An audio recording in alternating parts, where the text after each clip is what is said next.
Ah, Magandang umaga sa lahat ng mga kapatiran na nakikiisa dito sa ating Gia La Union Online Prayer. Lalong-lalo na sa mga nagpasimula nito na sina Pastor Gary at Pastor Ritz. At sa ating mga faithful at masigasig na mga host, sina Pastor Alan at Pastor Ravinos, si Pastor Rene at Pastor Heidi. Good morning sa inyong lahat. Praise the Lord! At nandito na naman ulit ako, binigyan ng pagkakataon na makapag-share ng Word of God. Sa umagang ito, ang i-share ko sa inyo ay pinamagatan kong seek to enjoy God's favor. Bago tayo magpatuloy, manalangin muna tayo sandali. Our Heavenly Father, we thank you and we bless you for your goodness upon our lives. Thank you, Lord, sa iyong pag-iingat sa bawat isa sa amin at paggabay sa araw-araw. Maraming salamat din po, Panginoon, na ikaw ang mangungusap sa bawat isa sa amin sa umagang ito. Gamitin mo lang po ang aking boses, Panginoon, subalit ikaw po ang mangusap sa bawat isa. Buksan mo ang aming mga isip, ang aming mga puso, at hindi lamang kami maging tagapakinig ng iyong salita, kundi tagagawa upang ma-enjoy namin talaga ang katotohanan ng iyong mga salita. Maraming pong salamat, Ama, at amin po pinagkakatiwala sa iyo ang aming pag-aaral. Sa pangalan ni Jesus, Amen. Praise God. Pag pinag-usapan natin yung God's favor, sigurado ako na lahat tayo gusto natin na ang pabor ng Diyos ay makita sa ating buhay. Kaya reviewin natin ang salita ng Diyos para lagi nating maranasan ang pabor mula sa Diyos. Alam ko na marami nating alam tungkol sa salita ng Diyos at itong ating pag-aaralan ngayon ay alam na rin natin lahat, pero kumbaga sana yung magre-review tayo, papaalaala. By the way, ano bang ibig sabihin ng favor? Sinerge ko ito sa Google, ang sabing ganon, favor is, ang ibig sabihin ng favor is, it means approval, support, or preference. An act of kindness beyond what is due or what is usual. So yun yung favor. Pero ano naman yung favor of God? Yung God's favor naman. Yun ay favor na natural, pero mayroon namang God's favor. So anong ibig sabihin? The favor of God can be described as tangible evidence that a person has the approval of the Lord. So nakikita yung ebidensya na may approval ang Lord sa buhay ng tao. Itong God's favor, it is also called as divine favor. Divine favor is an endowment of God that is released upon a person and gives the person influence, access to people, places or things, unusual opportunities, exaltation, and divine intervention. So yun ang ibig sabihin ng divine favor. It is an exciting free gift from God. Regalo lang to ng Panginoon sa atin. And since it is part of our inheritance to do great and mighty exploits for God and His kingdom, ay kailangan natin ang God's favor. Because favor brings supernatural increase, promotion, restoration, honor, and many other benefits. Amen. God's favor is God stepping into one situation to make a difference. Ang Panginoon ay naghahanap ng mga taong tunay na nagmamahal sa Kanya at nagmamahal sa Kanyang mga salita at sumusunod nito para Kanyang pagpalain, gabayan at protektahan. Pero hindi ibig sabihin na lahat ng prosperous or healthy has found favor with God. Kasi yung salita ng Diyos mismo ay nagpapatunay din dito. Sa Jeremiah 12 verse 1, sabing ganon, "You're always righteous, Lord, when I bring a case before you. Yet I would speak with you about your justice. Why does the way of the wicked prosper? Why does all the faithless live at ease?"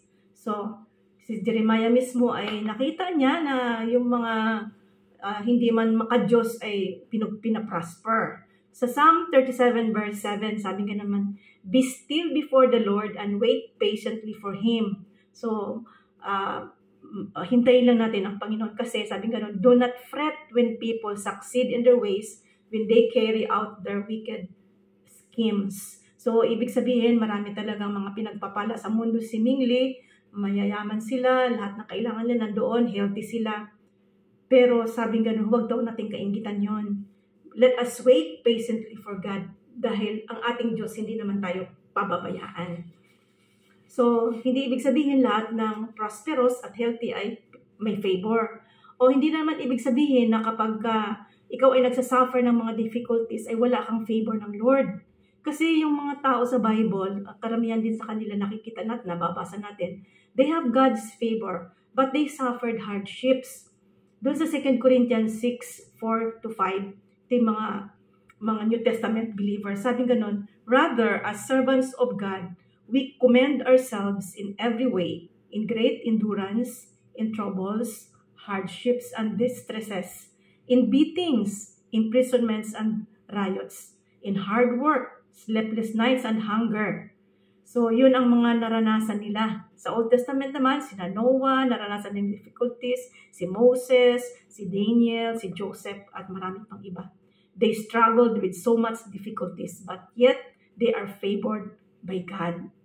So, those who are favored of God, they know that God is with them and that nothing can happen to them apart from His good purpose. And they know that their struggle to remain true to Him will not go unrewarded.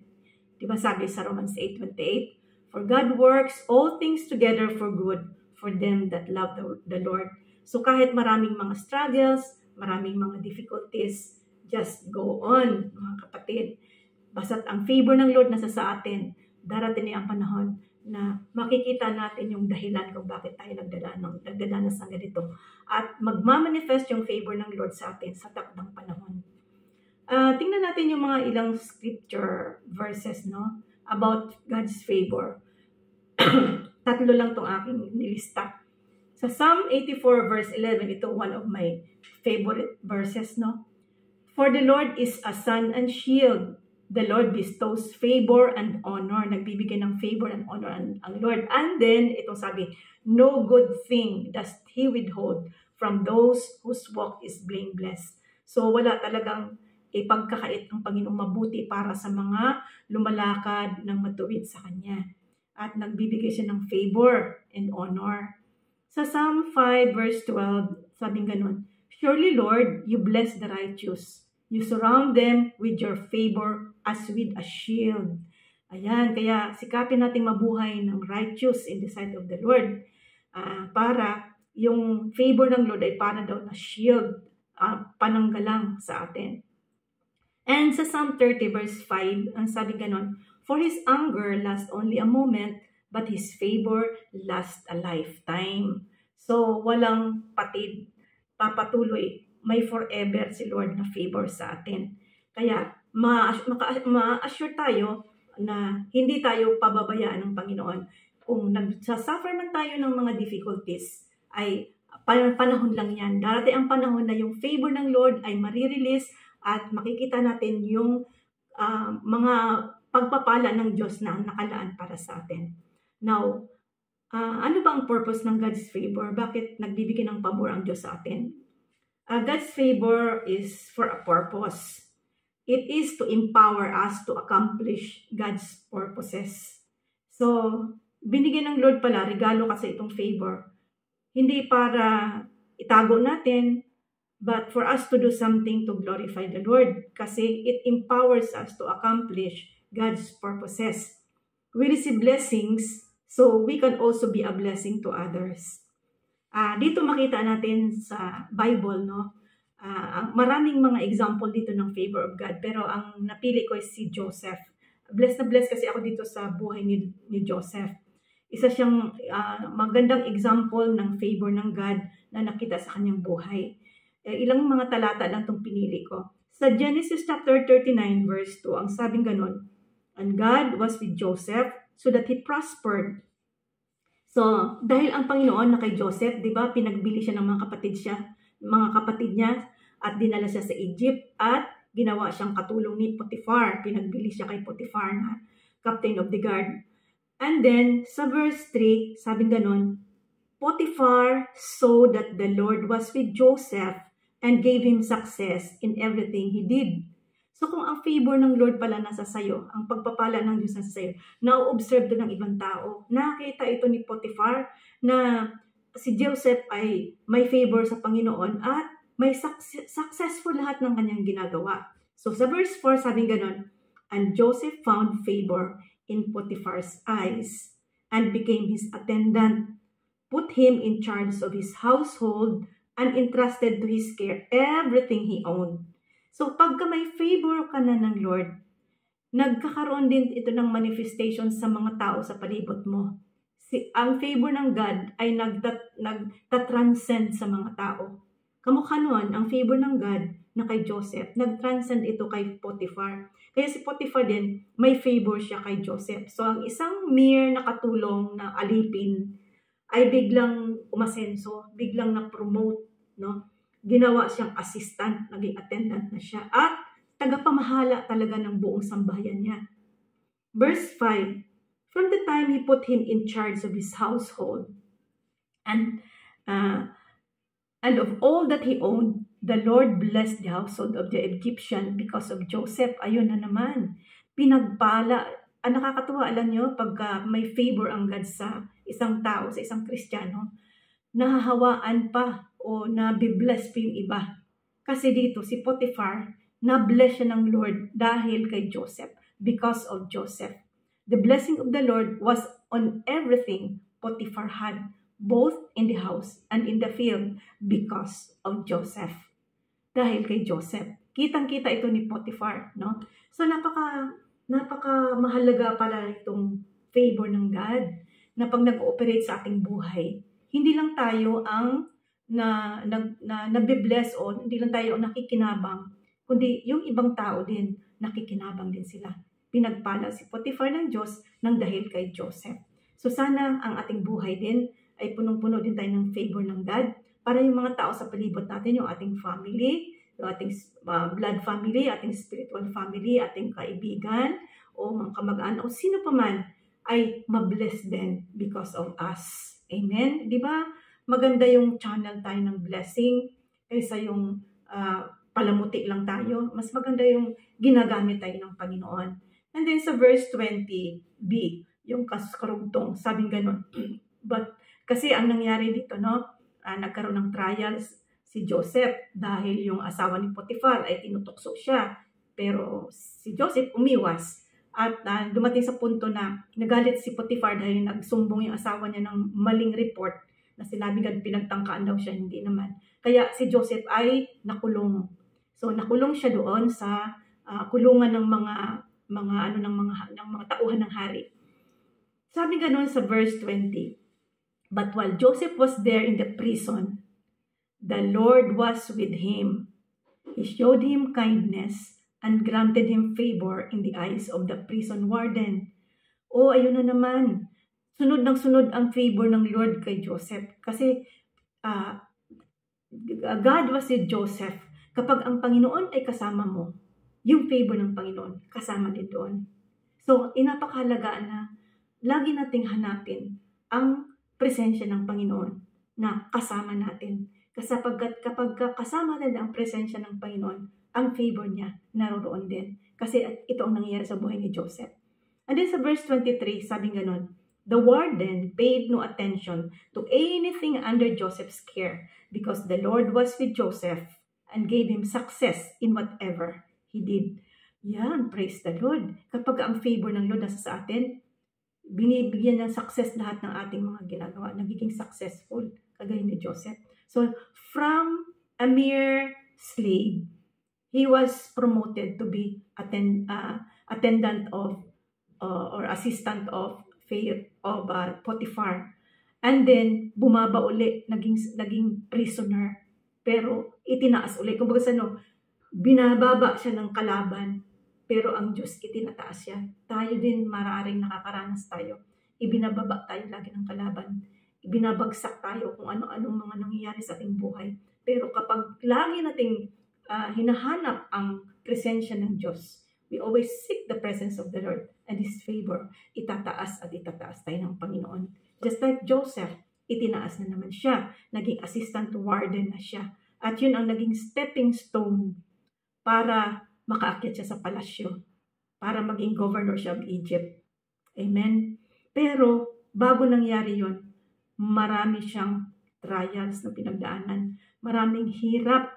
So, mga kapatid, ang matututuhan natin dito sa buhay ni Joseph ay huwag nating bilangin o huwag nating tingnan yung ating mga kahirapan, yung mga tribulations and great trials as misfortune, but stepping stone to success. May nabasa akong nung araw, sabi gano'n, there is no accident in a Christian's life, but only incidents. Because everything that happens to us has a reason. O diba? Kapag kasi tiningnan mong misfortune, malulungkot ka, maawa ka sa sarili mo, ma-discourage ka. Pero kapag tiningnan mo yung mga trials na to, yung mga tribulations, yung mga hardships na to, tiningnan mo, stepping stone to para sa success. Alam ko may gagawin ng Diyos sa buhay ko. Alam ko na merong gustong ipagawa sa akin ng Panginoon. Because favor is given to us to empower us to accomplish God's purposes. Amen. So, huwag nating tingnan na misfortune yung mga pagsubok na ating dinadanas. Tingnan natin as a positive stepping stone to success yan. Amen. Ngayon naman, tingnan natin kung ano yung benefits of God's favor. Favor produces supernatural increases and promotion. So, kung may pabor tayo ng Diyos, sabi ko nga, yung pabor ng Diyos na yan, ay nagtatranscend yan sa mga tao o sa mga sitwasyon na napapaboran tayo. Doon sa buhay ni Joseph, binasa natin kanina, Joseph was promoted from being a prisoner to be an assistant prison warden. So, sabi nga, produces supernatural increases and promotion. Sa buhay natin, makikita natin na maraming mga increases and promotion kapag ang favor ng Lord ay naririyan. Pangalawa, produces restoration of everything the enemy has stolen. So, ang daming ninakaw na sa atin ni Satanas, no? Ang dami na dapat ng mga blessings nating na-enjoy, pero ninakaw niya, yung mga good health nating ninakaw niya, kaya may mga sakit. Pero, yung favor ng Lord na yan, ay magiging paraan yan para ma-restore ang lahat ng ninakaw ng kalaban. Dito sa Exodus chapter 3, verses 21 to 22. Ang sabing gano'n, ang instruction ng Panginoon sa kanila. Sabi ng Lord, and I will make the Egyptians favorably disposed toward these people, so that when you leave, you will not go empty-handed. Every woman is to ask her neighbor and any woman living in her house for articles of silver and gold and for clothing, which you will put on your sons and daughters, and so you will plunder the Egyptians. Ito yung instruction ng Lord sa mga Israelita bago sila lumabas ng Egypt. Sabi ng Panginoon, manghiram kayo ng anumang mga articles of silver and gold and clothing sa lahat ng mga Egyptians. And they found favor sa mga Egyptians, no? Kasi pinigyan, kung anong hingin nila, bigay kaagad ang mga Egyptians. Wala silang angal, no? Kasi nandoon yung favor ng God because God was with them. Gusto ng Panginoon na sabi nga, sa ganitong paraan ay mapapasain nyo ang ari-arian ng mga Egyptyo kasi ilang daang taon silang inalipin, no? 430 years. Kaya ang ginawa ng Panginoon, yung favor, binigay sa kanila. Kaya ang mga Israelita, anumang hingin nila sa mga Egyptians, binigay. Kaya nung papunta sila sa Promised Land, mayaman sila, dami nilang dala-dala na kuha nila yung kayamanan ng Egypt. Number 3, produces honor in the midst of adversaries. Sa Exodus chapter 11 verse 3, and Moses himself was highly regarded in Egypt by Pharaoh's officials and by the people. Ito yung mga plagues, di ba nung may mga plagues na dahil ayaw palabasin ni Pharaoh yung mga Israelita, naggawa ang Panginoon ng mga plagues. Katapos-tapusan, sabi ng Panginoon, papatayin ko lahat ng mga panganay ng tao at ng hayop. So, si Moses in the midst of adversaries, kasi talagang sabi ng Pharaoh, ayoko nang makita ang pagmumukha mo. At ang mga officials din niya, galit sila kay Moses. Pero yung mga tao, they highly regarded Moses kasi nakita nila yung kapangyarihan ng Diyos na nagmamanifest sa buhay ni Moses. So at pati yung mga officials din pala ni Pharaoh, si Pharaoh lang talaga ang sobrang galit sa kanya kahit sabi ng mga officials pala niya, sige na, palabisan natin kasi Diyos na yung kalaban natin eh. Pero si Pharaoh talaga ay nagmamatigas. He is full of pride. Kaya, even in the midst of adversaries, Moses was honored by the people and by the officials of Pharaoh. So, maaari mangyari din sa atin ito na kahit na may kalaban, may umaaway sa atin, pinagsasalitaan tayo ng masama, chinismis tayo, na sinira yung pangalan natin, pero i-honor pa rin tayo ng Panginoon, itataas pa rin niya tayo. May mga tao pa rin na magbibigay ng dangal pa rin sa atin. And then number 4, produces victories in the midst of great impossibilities. Magkakaroon ng victory sa parang ang hirap mong talunin o ang hirap mong ma-overcome, pero if God's favor is with you, ay magkakaroon ka ng victory. Just like Joshua, sa Joshua 11 verse 4, sabing ganon, they came out with all their troops and a large number of horses and chariots, a huge army as numerous as the sand on the seashore.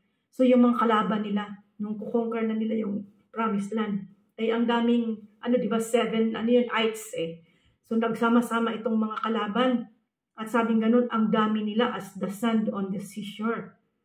Pero sa verse 17, sabing ganun, he captured all the kings and put them to death. Joshua yan, Joshua waged war against all these kings for a long time. For it was the Lord himself who hardened their hearts to wage war against Israel so that he might destroy them totally. Dahil ang favor ng Lord nasa Israelita, sabi ng Panginoon, kung sila ay susuko, gagawin mo silang mga alipin, pero kung sila ay lumaban, patayin mo silang lahat. So, hinarden ng Lord ang heart nila para sila lahat ay ma-wipe out. Yun ang kalooban ng Panginoon. So, nandoon yung victory kahit na parang impossible na matatalo ni na Diyos pa. Kasi, kumbaga sa nagsama-sama yung mga ilang hari, yung ilang kingdoms yun. Eh, sila isang nation lang. Tapos, wala naman silang karanasan sa giyera. Kasi ang mga kasama ni Joshua, yung mga anak-anak na lang yan ng mga nangamatay nang nagmula sa Egypto kasi 40 years sila sa wilderness. So, kumbaga sa ay parang hindi sila masyadong biyasa, pero ang Diyos ang nakipaglaban sa kanila. And then lastly, produces recognition even when you seem least likely to receive it. So, pag nasa atin yung favor ng Lord, marirecognize tayo kahit na parang sa tingin mo, sino ba naman ako para i-recognize? Sino ba naman ako para bigyang pansin?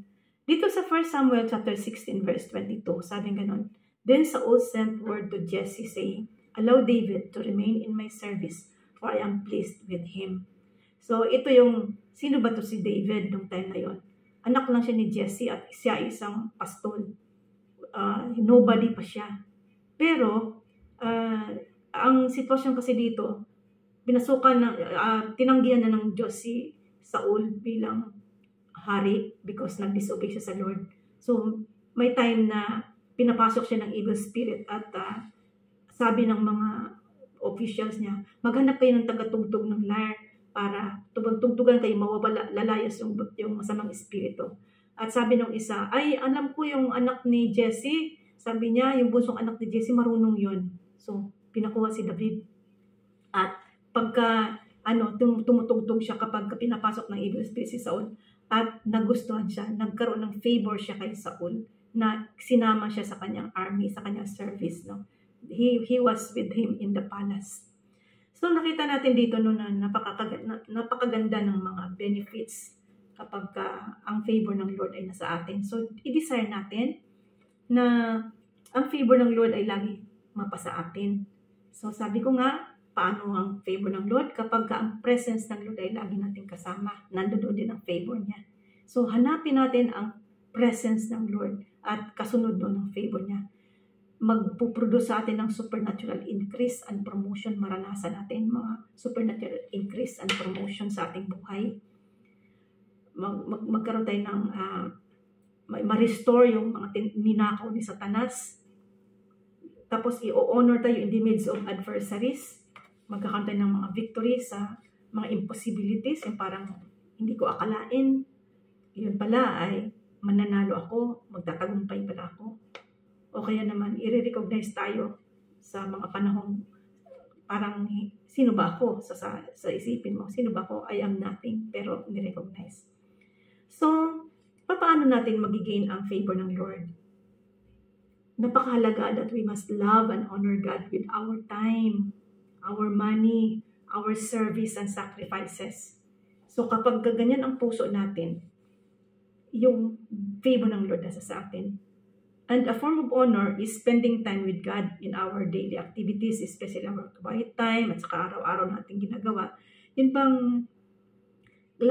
laging conscious tayo kasama ko ang Lord sa gagawin ko. Kasi kapag laging iniisip mong kasama ko ang Lord sa gagawin ko, and obedient tayo sa kanyang words, hindi tayo magkakasala, I tell you. Kasi iyan ang nagiging practice ko kahit maliliit na bagay lang. Kapag lagi ko iniisip na kasama ko ang Lord, tapos may mga time na kapag, di ba pag may halimbawa, kasi kamukha ko ngayon, nandito ako sa Italy, hindi ko sariling bahay, nakatira ko sa isang boarding house.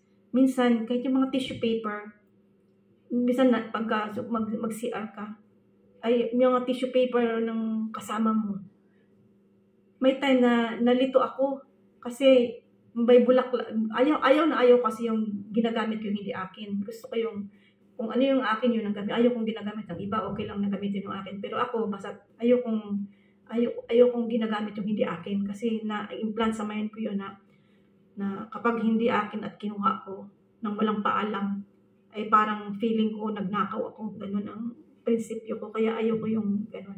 Pero, iyon ang sabi ko nga na kapag mahal mo talaga ang Lord at lagi iniisip mong kasama mo siya, ito yung nagbibigay sa iyo ng parang gabay na hindi ka magkasala eh. So, dito ko na-appreciate talaga yung pagpapala ng Diyos sa presence niya na para maiwasan akong magkasala kahit sa maliit na bagay. So, if we want favor from God, let us keep God as our priority. Priority sa ating buhay na. Maging obedient tayo sa kanyang mga salita. And let us keep humble. Dapat mababang loob tayo, huwag tayong magmamalaki. Maging honest tayo sa lahat ng bagay. Maging faithful tayo. At i-honor natin ang Panginoon. Paglingkuran natin siya. And let us build the kingdom relationships. Ibig sabihin sa body of Christ. Huwag tayong makasarili. Kundi ang ating buhay ay para sa Panginoon. At tayo naglilingkod sa Panginoon. We are part of the body of Christ. Mabuhay din tayo at lumakad sa righteousness and truth. So, ito yon. So, bago ko basahin ang conclusion verse, gusto ko munang magpatotoo kung paano ko naranasan ang favor ng God. Kaya sabi ko nga, seek to enjoy God's favor. Yun ang aking title. Kasi na-enjoy ko itong favor ng God na talagang kung sa sarili ko lang hindi ko talaga to matatanggap kung hindi dahil sa Panginoon, kung hindi dahil sa blessing ng Lord. At sabi nga kanina, ano ang purpose? Bakit binibigyan ng Lord yung favor niya? To empower us to accomplish God's purposes. Dito marami kasi akong experiences dito sa Italy na dito ko nakita yung mga pagtuturo sa akin ng Panginoon at pag-bless. Nung time na yon, nung 2013, nung namatay ang amo ko na una, 2012. So, part-time lang ako. Tapos, naghahanap ako ng trabaho tuloy-tuloy. Kasi kung wala kang trabaho dito, wala kang employer, hindi ka mabigyan ng permit to stay. So, kailangan laging may trabaho ka para meron kang permit to stay kasi renewable for 2 years ang permit to stay. So, I have to maintain that. So, nag-apply ako. Ang naibigay sa akin ay substitute work lang for 1 month. So, that was August to September. Sa agency ako nagpunta. Tapos, yung Pilipina na magsasab ako sa kanya, Pilipina rin kasi yung helper ng employer. Ano lang yun, 4 hours a day sa umaga lang, 8 to 12, Monday to Saturday. And then, nung pumasok na ako, siguro mga 3 weeks, 2 to 3 weeks, sabi sa akin ng amo, alam mo, sabi niya, mas prefer kita kaysa doon sa dati kong kasama dito sa bahay. Parang na-flatter ako, sa nakatuwa naman. Ano kaya nakita ng amo ko sa akin, parang parehas lang naman. Masipag din naman yung na yun, yung pinalitan ko, parehas lang naman kami. Pero yun lang sinabi niya. And then, ako na sabi ko, Lord, siguro, kumbaga sa na-feel ko yung ni Lord, kasi kung ako, wala namang kaibig-ibig sa akin para i-prefer ako And then, ang nangyari, talagang nakita ko yung favor ng Lord. Kasi yung pinalitan ko, yung nag-substitute ako, September dapat dumating siya, hindi siya dumating ng September. October, hindi pa rin siya dumating. Sabi ng amo, nag-fail siya sa kanyang pangako, kaya pwede na kitang i-assume. So, ang ginawa ng amo ko, in-assume na niya ako, pinabayaran niya na ako ng contribution, at kumbaga sa ay legal na yung pagtatrabaho ko sa kanya, hindi lang ako basta substitute, kundi indefinite na yung aking kontrata sa kanya. True enough, hindi bumalik yung Pilipina for more than 1 year. Hindi siya bumalik. Kaya ako na yung nandoon sa amo ko. At alam nyo ba, itong amo kong ito, nang after siguro mga 4 months na nagtatrabaho ako sa kanya, sabi niya sa akin, feel na, sabi niya, pag mamatay ako, sa'yo ko iwanan yung aking property. Kung ano meron ako, sa'yo ko iwan. Parang na sa akin, parang lang, hindi ako, parang dumating ang ba yun, parang umpisa pa nga, parang wala lang ang dating sa akin, gano'n lang. Pero alam nyo, talagang the Lord is good, kasi iniisip ko, malakas pa yung amo, parang sa isip ko kasi, kailan kaya yun, kasi malakas pa siya Tapos, alam nyo talagang, the Lord, ang favor ng God talaga, kapag nirelease niya, it is to accomplish His purpose. Kasi nga, 2018, namatay yung amo ko, February. Sa akin nga, gumawa siya ng last will and testament at naiwan nga sa akin yung mga properties niya. At yun, nakita ko, it's really the favor of God. Kaya, bakit? Kasi nung binenta ko yung bahay niya nakapagpatayo tayo ng simbahan. Ilang simbahan ang naipatayo? 3. So, purpose ng Lord. Binigay ng favor sa akin ng Lord para ma-accomplish yung purpose niya na magpatayo pala ng mga simbahan at ma-bless yung maraming mga gawain at mga workers. So, talagang sabi ko nga, seek to enjoy God's favor. I-enjoy natin ang God's favor dahil ito ay para din ma-accomplish yung kanyang purpose. And at the same time, mabibless din tayo at mabibless din mga tao sa palibot natin. So, in conclusion, gusto kong basahin yung Psalm 102 verse 13. Sabing ganon, you will arise and have compassion on Zion, for it is time to show favor to her. The appointed time has come. So, mga kapatid, it is time to show favor, sabi ng Lord. The appointed time has come. Let us seek God's favor para ma-enjoy natin, ma-bless yung mga tao sa palibot natin, ma-accomplish natin yung purpose ng Panginoon. So, my brothers and sisters, I encourage each one of us, let us all arise and release our faith so that divine favor will invade our lives. The time has come from God to show His favor to us, His children. Then sa binasa natin, so that we may do great exploits for God in establishing His kingdom here on earth. God's favor will bring unexpected blessings from unexpected places and unexpected people at unexpected time. Amen? So, I encourage all of us, lalo tayong lumapit sa Panginoon, lagi ang presence ng Panginoon, let us serve God with all our hearts para yung favor ng Lord ay tuloy-tuloy sa ating buhay at marami pa tayong mararanasan. Mga favor from God, favor from people, kasi nagtatranscend sa tao yung favor ng Panginoon. Amen? So, glory to God. God bless everyone and have a nice day.